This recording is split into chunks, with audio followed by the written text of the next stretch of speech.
Bienvenido a Un Murmullo con Propósito, donde exploraremos las historias y estrategias detrás del éxito empresarial. Soy Laura González, me encuentras en Instagram como @lagon90. Este podcast es una producción audiovisual de Hemisferio Izquierdo y todos sus derechos estarán reservados. Este podcast está patrocinado por Café Soca, café de origen. Bueno, estamos en este episodio con Claudia Valencia, CEO de Café Soca, una empresa especialista y especializada en la tostión y la producción de productos huilenses. Clau, qué rico tenerte acá con nosotros. Muchas gracias por venir y qué delicia poder oír historias de inspiración como es la tuya. Clau, cuéntanos un poquito de ti. ¿Cómo nació la idea de Soca? ¿Qué hiciste primero tú?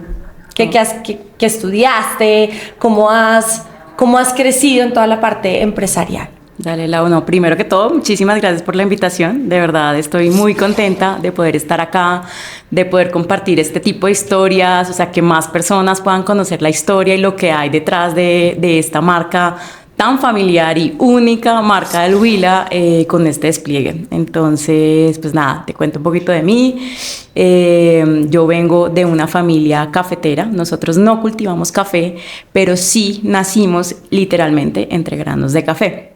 Mis papás nacieron en un pueblo que se llama La Plata, Huila, en donde el café pues es su principal producto de comercialización y de medio de vida. Ellos le apostaron al café como medio de vida en algún momento en su juventud. Decidieron dejar sus trabajos. Ellos tenían trabajos formales en bancos. Decidieron salirse cuando se casaron y pues iban a tener una familia. Entonces dijeron, bueno, queremos que el café es un buen producto para apostarle a todo nuestro crecimiento económico, y así fue. Nosotros entonces nacimos en ese hogar. ¿Tenías cuántos hermanos? 2 hermanos más. ¿Es una empresa familiar? Sí, es una empresa 100% familiar. Acá no hay ningún tipo de inversión externa, ni tenemos socios. O sea, todo lo que lo hemos logrado a través de nuestros ahorros. Bueno, entonces empiezan ellos con la comercialización del café muy joven, luego ya se trasladan a la ciudad de Neiva, en donde continúan con el proceso agroindustrial del café, entonces secado, luego pergamino, luego la trilla, y mi mamá, trabajando siempre de la mano de mi papá, decide en el 2005 que ya no quiere estar en una planta de producción, sino que quiere salir a mostrarle al Huila o a Neiva y al mundo lo que tenemos, el buen producto que podíamos tener o que tenemos, y que en ese momento pues en el Huila la gente ni tomaba buen café, o sea, ni hacía parte de la cultura. Entonces ella, súper visionaria, en el 2005 decide salir de la empresa con mi papá y montar un modelo de tienda de café que ella misma se inventó. Creo. Sí, que ella misma se inventó, inspirada pues en esta ola de Starbucks, o sea, lo que se llama la tercera ola del café, que nació realmente con Starbucks hace muchísimos años. Esto no es nuevo, esto nació en Seattle. Unos chicos muy jóvenes, aprovechando el buen café que llegaba al puerto de Seattle, empezaron a abrir cafeterías en donde el café brillara, el café y las especias de buena calidad brillaran. Entonces, a través de viajar a estas ferias y ver esta nueva ola, mi mamá dijo, no, pues, ¿por qué no? O sea, porque si nosotros tenemos la materia prima ahí, en mi propia casa, pues, ¿por qué no nosotros tostarla? Exactamente, porque en ese momento estábamos con café en verde solamente, o sea, después de trillado pasa a la almendra verde, que así es como se exporta a nivel mundial. Y ella dijo, no, o sea, ¿por qué lo seguimos exportando en verde? No, lo quiero dejar para acá y quiero crear mi modelo de tienda, mi modelo de negocio de tienda, en donde nosotros tostemos el café como nosotros creamos que es mejor, dándole un perfil de taza para nuestra gente. Y como ella viene de una familia, digamos, de panadería. Mi abuelita era panadera, tenía una panadería en su casa. Ella dijo, y lo vamos a acompañar, el buen café se acompaña con buena pastelería, y empezó a hornear sus tortas. Así nace Soca. Entonces le dice a mi hermano en ese momento pues estaba en la planta trabajando con mi papá también, él siempre ha manejado como toda la parte de calidad, entonces le dice a mi hermano, vamos a tostar el café, él lo empieza a tostar una tostadora. ¿Compraron la tostadora? Sí, una tostadora chiquitica, súper, de una marca de un señor que se conoce mucho en la industria, porque él fue el creador de las tiendas Caldivia, que pues hoy en día son muy pocas y quedan aún muy pocas en la ciudad, pero este señor era un visionario también del café y creó un montón de maquinitas y cositas para la industria, y dentro de eso tostadoras. Entonces se compra una tostadora muy chiquitica, mi hermano empieza a tostar ahí algunos bachecitos para la tienda de mi mamá en el primer centro comercial que hubo en Neiva, que es el San Pedro Plaza. Ahí está la primera tienda con la que ella inició. ¿Sigue? Sí, claro, la prueba piloto de su negocio, de su modelo de negocio de tienda de café de especialidad. Todavía existe hoy esa tienda, y fue la primera tienda en el 2005. Así nace Soca. El nombre viene de una técnica de renovación de cultivo que realizan los caficultores cuando el cultivo ya lleva bastantes años. Para renovarlo se soquea, es decir, se corta la planta, se replanta, y lo que ese corte que haces se llama soca, lo replantas y ya soqueaste el cultivo y lo renovaste. Entonces es una renovación. Claro, ¿cuál crees tú que ha sido el mayor reto de esta industria para ti? O sea, haber creado esta marca, haber crecido esta marca. ¿Cuál crees tú que ha sido el mayor reto y lo que todavía te cuesta trabajo? Bueno, yo creo que retos tienes todos los días cuando emprendes, cuando haces empresa. El mayor reto, en principio, por ejemplo, para mi mamá, que fue la que inició con una primera tienda en el primer centro comercial de Neiva, el mayor reto era recibir como la grosería de las personas que, digamos que en su desconocimiento de la ola que se está dando a nivel mundial, que hoy en día ya la entendemos, pero en ese momento llegar a una tienda en donde te ofrecen un café que sale de una máquina, ¿no?, gigante italiana, y te lo cobran mucho más costoso que lo que está el señor en el termo afuera. Pues aguantar esa grosería fue... Cambiarles la forma de... Entonces primero aguantar la grosería, uno sin saber qué decir, o sea, ¿cómo le explico a este señor que hay una ola en el mundo, que esto es un buen producto, que a diferencia de lo que se está vendiendo afuera o lo que hemos tomado y lo que tenemos en una góndola en un supermercado, pues esto cuesta diferente? Ese fue el primer reto que hubo y fue el mayor. Ya eso se fue, ese reto entonces se fue quitando evolucionando con la entrada de Juan Valdez en Neiva. Entró después de Soca. ¿Cómo fue eso para ustedes? Sí, entonces eso lo cuentaba mi mamá, que todo el mundo le daba el sentido pésame a mi mamá. Claro. Como, qué lindo su negocio, pero murió porque llegó Juan Valdez. Y al contrario, como esta es una categoría tan nueva en nuestro país, cuando llegan otras marcas de especialidad, la categoría crece. Entonces ya tú no tienes miedo de precios, no tienes miedo de mostrarle al consumidor lo que realmente es, porque ya todos estamos hablando el mismo idioma. No, yo también creo que la competencia es buena, precisamente por eso, porque le muestra al cliente un montón, te abre el panorama y le muestra al cliente realmente cuál es más rico, de dónde viene etcétera. No sé si Juan Valdez tiene café del Huila. Sí, Juan Valdez maneja todos los orígenes. Okay. Porque ellos acopian café de todo el país. Claro. La gente, o más bien nosotros los colombianos, pensamos muchas veces que aquí en Colombia dejan el café pasilla. Sí, no, y eso es como... Dejan la pasilla aquí en Colombia y realmente mandan y exportan todo lo bueno. ¿Eso es verdad? Es una verdad a gritos, o sea, eso no es... ¿Verdad? No es un mito urbano, no, o sea, todo lo que se escucha del café es completamente cierto. Piensa que, pues, al mundo lo mueve el café. Ahora, por ejemplo, China, los jóvenes en China, las nuevas generaciones en China, empezaron a tomar café. Eso cambia todo el panorama, porque pues, todos sabemos que China es un monstruo en términos de población. Que una ciudad principal, Shanghái, empiece a tomar café, ya cambia el panorama del café por la cantidad de gente. Eso hace que se presione la demanda, los precios, o sea, hay un montón de cosas que la gente no sabe que están pasando, pero que giran en torno al consumo del café. Cuando todo esto pasa a nivel mundial y nosotros somos uno de los actores importantes en la industria cafetera del mundo, pues ¿qué hace todo el mundo? Llega acá a coger el café. Y claro, pues que quieren lo mejor. Ahora, en este panorama que estamos hoy en día, precisamente, que el café está escaso, que la gente está consumiendo tanto a nivel mundial, ya ni siquiera lo mejor, o sea, ya es todo lo que tenga sello café colombiano, así sea el peor. ¿Verdad? Sí, y eso está presionando mucho los precios hacia arriba. Y por eso en el mercado local estamos sufriéndolo tanto. Entonces están llegando todas las multinacionales a coger lo que sea que haya, el grano que sea. Pero eso también es bueno.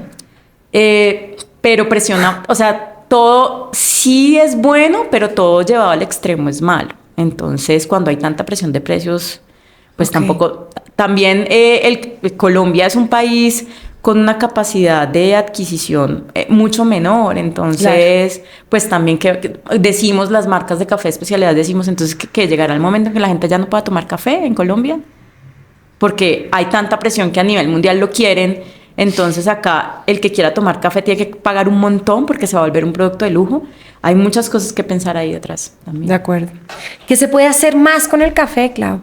¿Qué cosas puedes tú producir con el café? ¿Qué sobra, por ejemplo? Tú me contabas que los vasos de Soca están hechos con los residuos del café que quedan. Esto me parece espectacular. Sí, sí. Es súper bonito. El café tiene unos usos post muy interesantes y se está estudiando mucho. De hecho, en Europa hay una empresa que está estudiando, está cogiendo la borra del café y está desarrollando productos de belleza. De hecho, por los aceites que tiene. Bueno, sí, súper. o sea, cuando tú lo prensas, bueno, digamos que química avanzada, tú puedes sacar unos aceites súper buenos Medicina, todo o sea, también. un montón de cosas que ni te imaginas. Y esto es o sea, lo traje hoy porque esto es una pequeña muestra de las cosas tan chéveres que hay en esta industria y tan bonitas en el tema de la economía circular y es esto, es cómo aprovechar los residuos. O sea, los residuos se pueden utilizar para compostaje. Hemos hecho estudios de todas las propiedades que tienen para la tierra. Este es otro uso, convertirlo en vasos que puedas utilizar para conservar tu café y no gastar tanto café, tanto vasito de cartón. Bueno, no, o sea... ¿Estos los vendes en las tiendas? Sí, nosotros los vendemos Divino. en las tiendas, sí. ¿Qué Este errores? Es un emprendimiento muy interesante también. Divino. Uh-huh. ¿Qué errores has tenido tú durante todo ese proceso? Que tú dices, no lo voy a volver a hacer.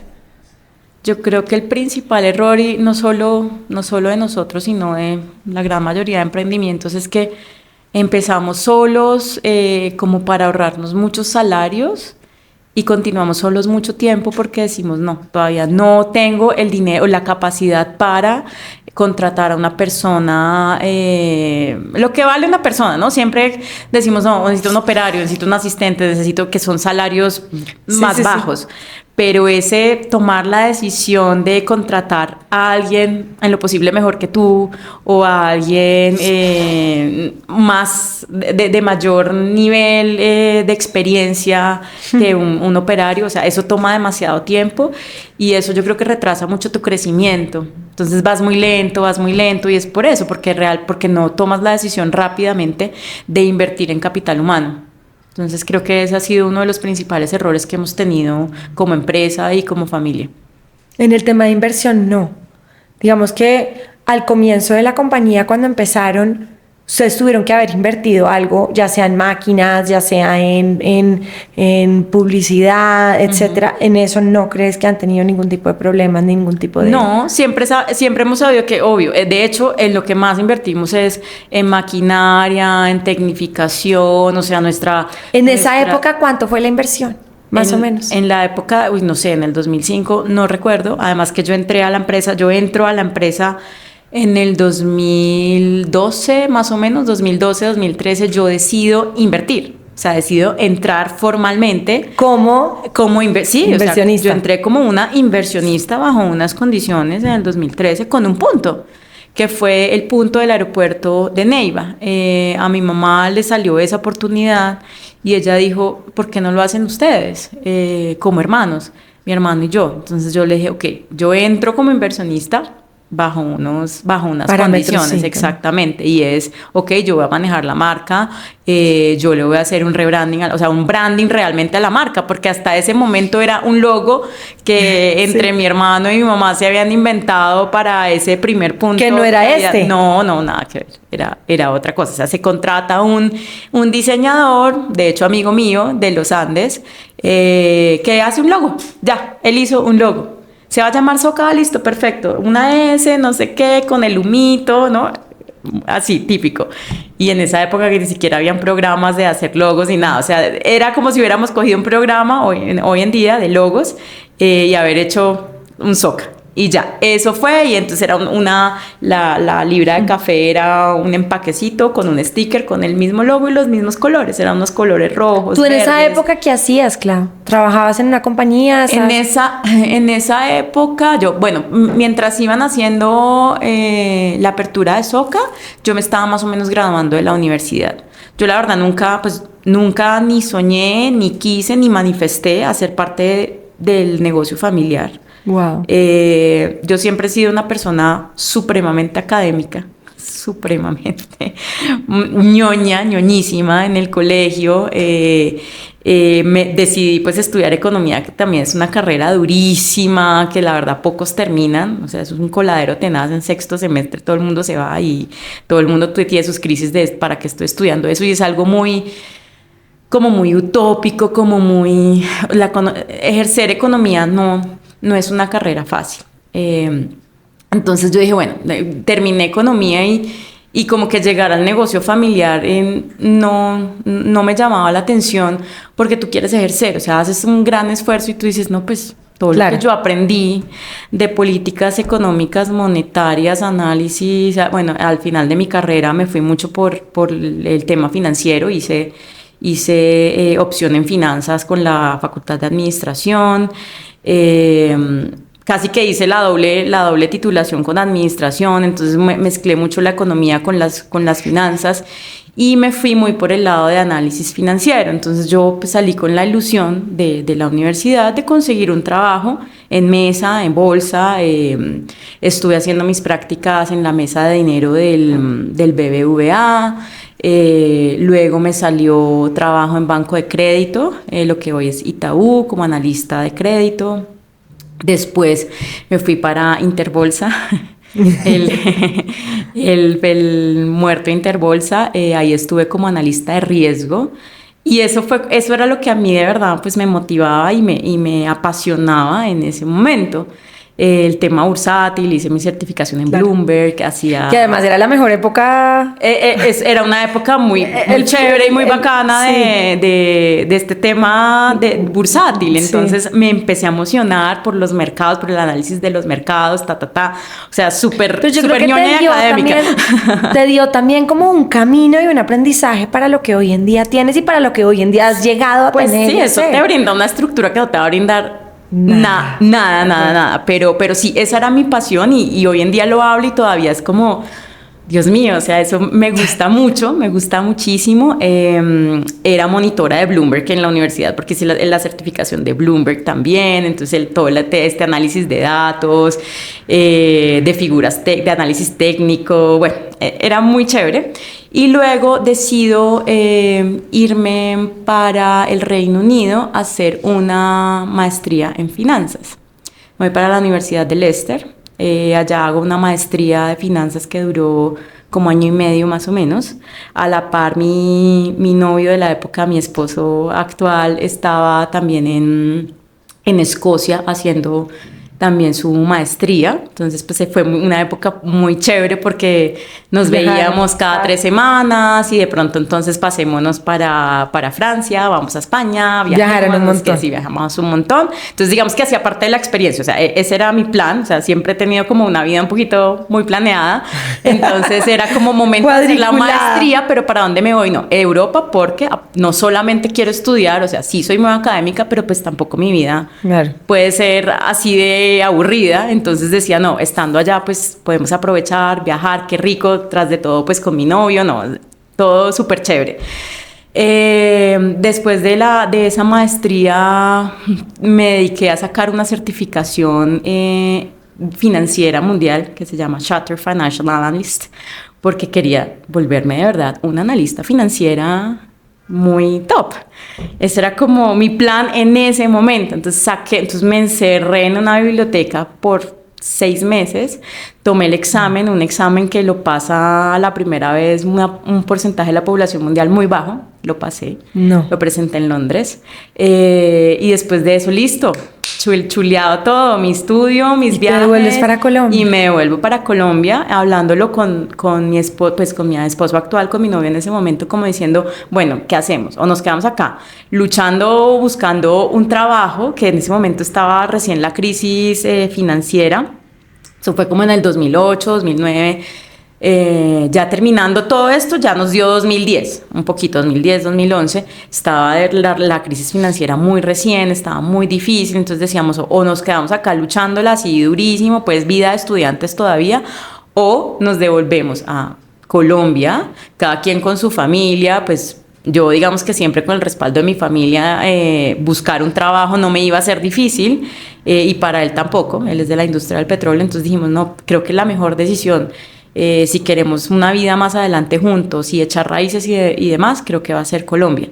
Nos devolvemos a Colombia, empiezo yo a buscar trabajo y yo creo que me pasó lo que le pasa a la gran mayoría de personas que... Demasiado.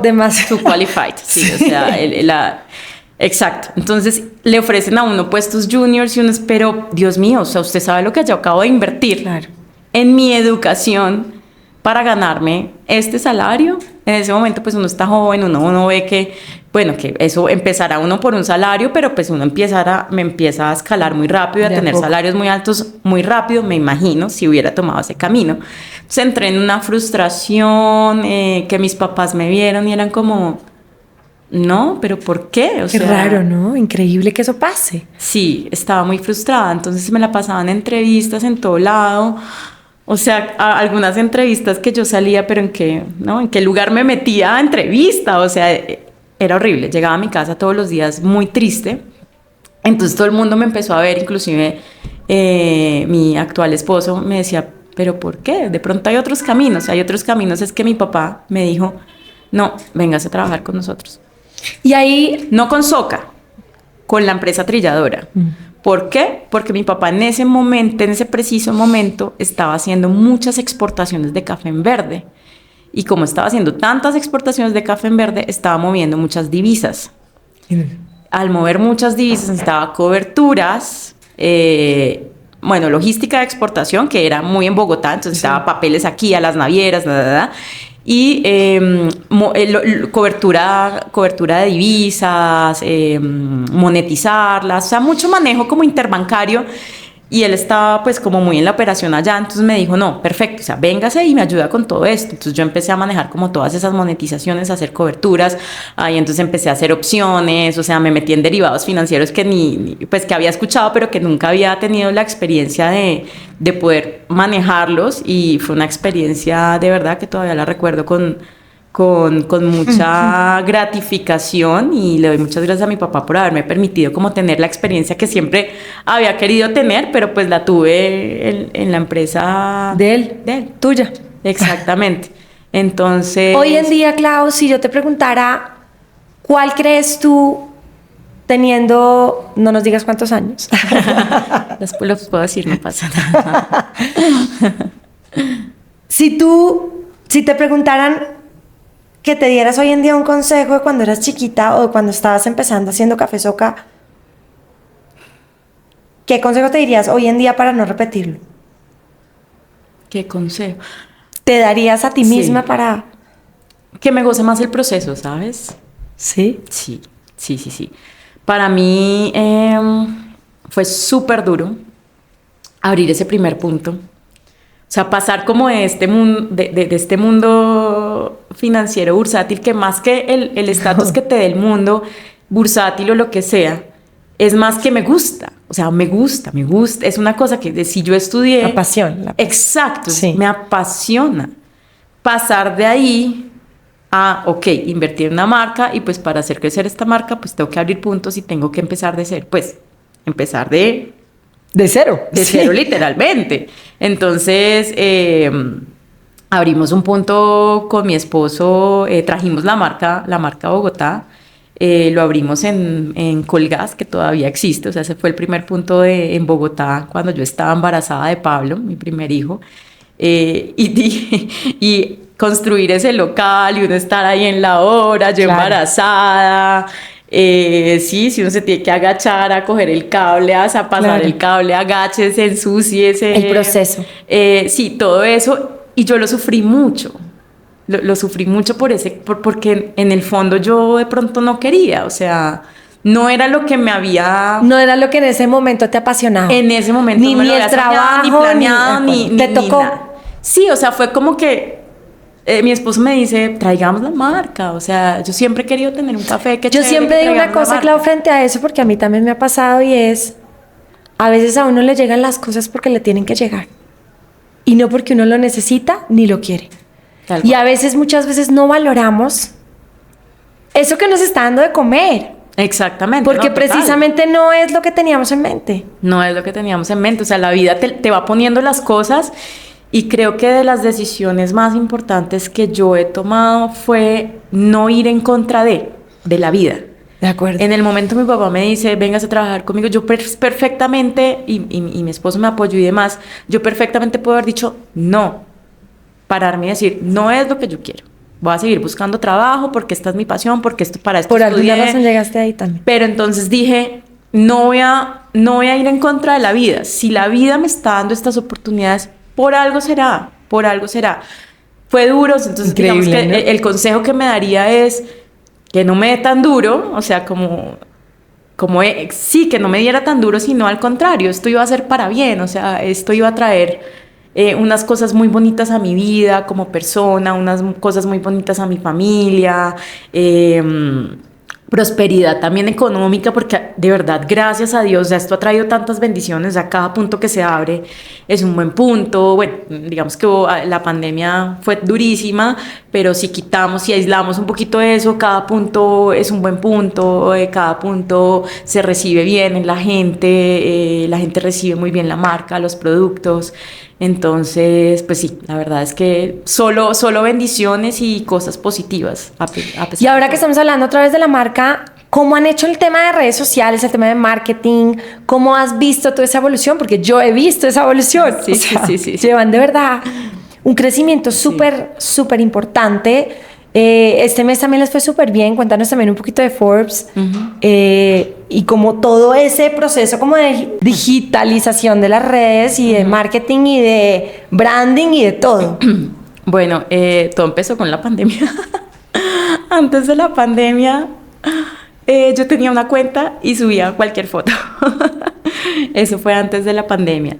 Llegó la pandemia y ¡plop! O sea, como que, ¿qué hacemos? Sí. ¿Qué hacemos? Entonces, bueno, lo primero, WhatsApp. Vamos a vender por WhatsApp. En todos lados salía... Aquí, by the way, pues hay que poner en contexto. Tenían una página web donde vendían los productos. ¿En esa época? ¿Todavía no? Todavía no. Yo estaba trabajando en el proyecto de página web sin invertir, porque Davivienda nos regaló, o sea, Davivienda a sus clientes premium, no sé, les estaba regalando página web. Pero página web con e-commerce, o sea, con transaccionalidad. Y yo, no, pues acá fue, qué delicia sin invertir. O sea, en ese momento invertir para mí era, solamente invertíamos en puntos de venta, o sea, en locales. Todo lo que fuera de locales, invertir en gente, invertir en publicidad.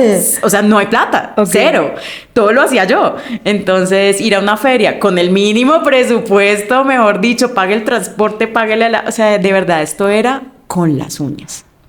Entonces, bueno, nos regalan la página web, yo empiezo el proyecto es súper lento porque entre las tiendas que habían en ese momento, que eran 2, acá en Bogotá, y bueno, toda la logística de Neiva y no sé qué, y surta aquí, y aparte pues siempre se ha manejado también otro canal que es el canal de la tostadora, el canal B2B de venta de café tostado, que también pues lo hemos manejado acá dirigido por mí.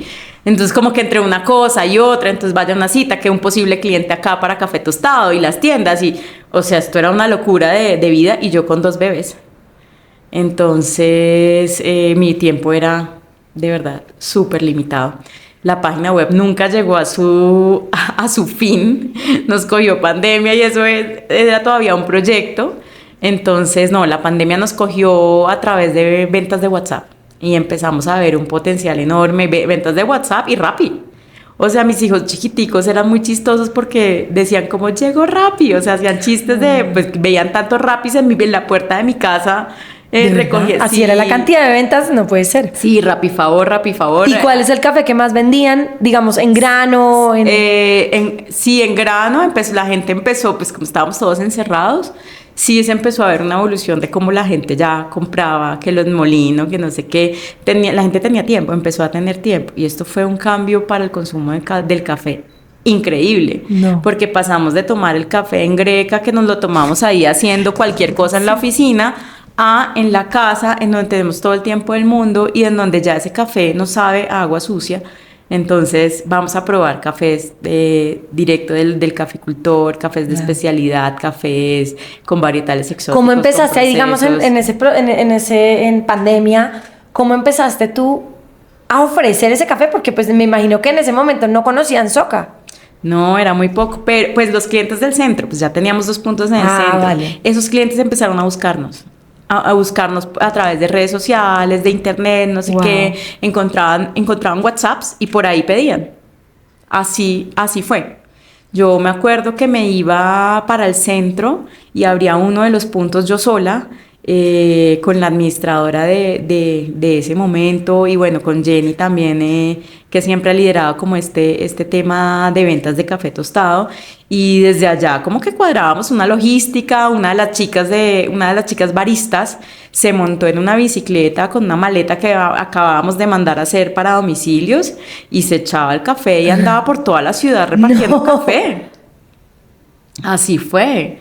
Entonces ahí empezamos a ver un canal de comercialización importante y yo dije, no, definitivamente la página web es una cosa importante, claro, un must en esta empresa.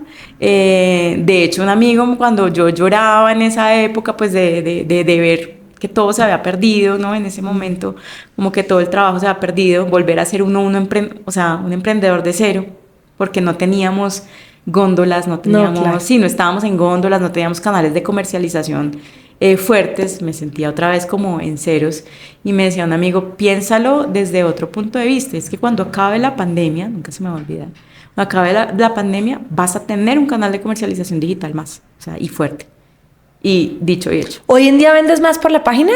No, la página se volvió una tienda más, o sea, la página tiene ventas como una de nuestras tiendas pequeñas. ¿Verdad? Ustedes actualmente tienen 3, ¿no? Aquí en Bogotá. 4 en Bogotá. Sí, estamos en Parque Central Bavaria. Bueno, colgadas en Ecopetrol fue la primera barra, que es súper pequeña, es una barrita de paso súper pequeña. Segunda, abrimos Parque Central Bavaria, que es un local ya casi de 100 metros cuadrados. Ahí tenemos un pequeño centro de producción de pastelería. Y la tercera, que la abrimos para pandemia y que pues la inversión duró mucho, ha sido la más difícil de recuperar porque nos llegó la pandemia, fue en el Hotel Tequendama. Dentro del Hotel Tequendama, es un local de 3 niveles, divino, es divino ese local. Y el año pasado, en junio, julio, abrimos en Masuren, que fue nuestra primera tienda en el norte. Nos salimos del centro, que todo el mundo me pregunta ¿por qué el centro? ¿Y por qué todas están allá?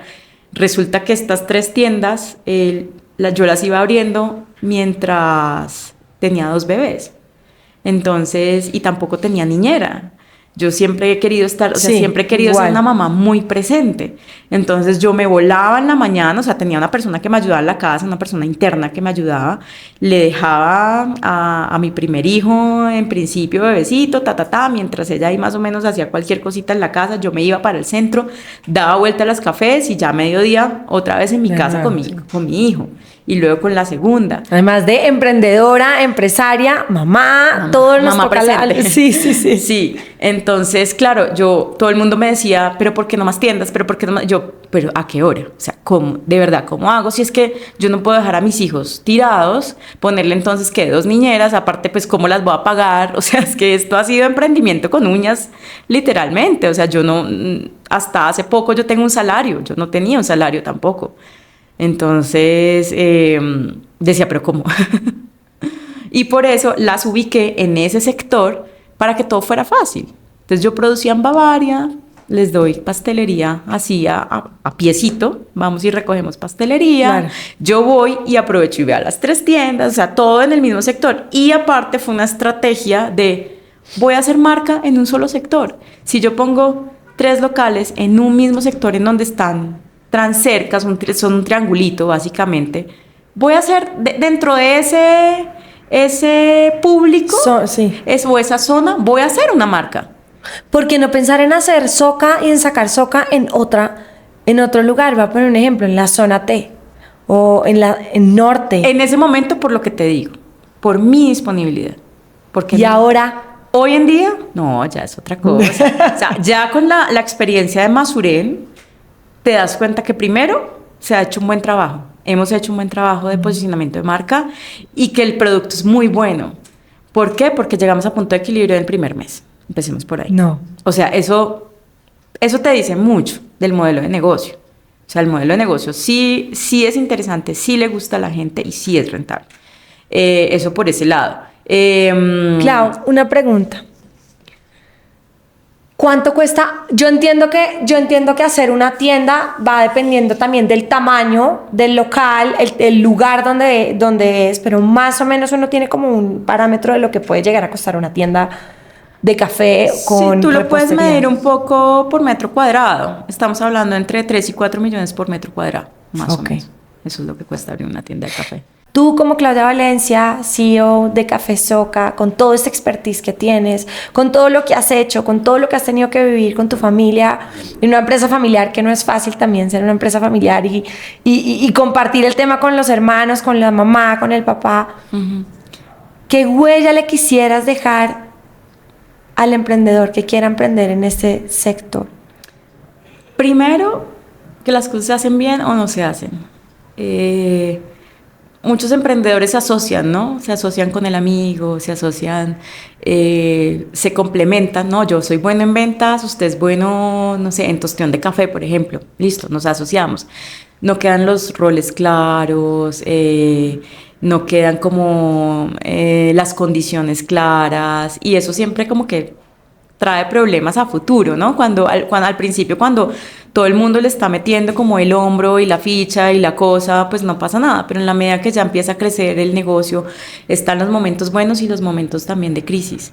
Si las cosas no están claras desde el principio, las cosas se acaban, o sea, el porcentaje de emprendimientos, yo creo que en todos los negocios, pero sobre todo escucho mucho en este gremio, que el porcentaje de emprendimientos de tipo cafeterías y demás que se acaban son millones. El porcentaje que trasciende es muy poco y esa gente que trasciende realmente es porque en el fondo vas detrás y están haciendo las cosas bien, están haciendo las cosas con dejando roles claros, en lo posible que tengas gente externa siempre, que tengas equipos externos, que tú te vayas saliendo de la operación, que es el caso en el que nosotros en este momento estamos, como tratar de nosotros como socios salirnos de la operación y que esta empresa se llene de personas externas que hagan mejor las cosas que nosotros. Que ya te diste cuenta que efectivamente eso funciona. Exactamente. ¿Por qué? Totalmente. ¿Por qué crees tú que funciona tener gente? Uno, como dueño de una compañía, piensa que, no digo tanto el fundador, pero sí los hijos del fundador, es importante que esté o haga un rol dentro de la compañía o dentro de la organización, porque tiene la huella del papá o de la mamá en tu caso, porque tiene la huella que, como en la sangre, el ADN de la marca interno. ADN de la marca, y uno dice, sí. Si no está ese ADN, no funciona la ideología, no funciona la misión, la visión de una compañía. Eso es lo que tengo yo pensado en mi cabeza. Yo digo, Dios mío, así debería ser. Pero tú que lo has vivido desde el otro extremo, ¿por qué crees tú que no es tan cierto? Yo creo que siempre hay maneras mejores de hacer las cosas y eso ya está probado y para eso existen juntas en donde tú puedes impregnar el ADN, o sea, están casos como Alpina, ya un extremo, súper extremo, en donde la familia es la junta, ¿sí? Y en la junta es donde tú impregnas ese ADN para abajo. Entonces, Pero o sea, no estoy de acuerdo con que toda la familia tenga que estar haciendo un rol, porque, bueno, yo sé que hay empresas familiares de gastronomía, conozco casos muy cercanos que todavía lo hacen así, pero, no, me parece muy difícil la sostenibilidad de los negocios así, cuando toda la familia está como impregnada. Bueno, ahí también va el tema de gobierno corporativo, que es muy importante dejarlo claro. Exacto, el gobierno corporativo vamos a establecer una junta. Uno cree cuando mi yo de hoy en día, hablando de esto, mira, si yo hace 10 años me viera una entrevista así o me viera hablando, yo diría, es imposible.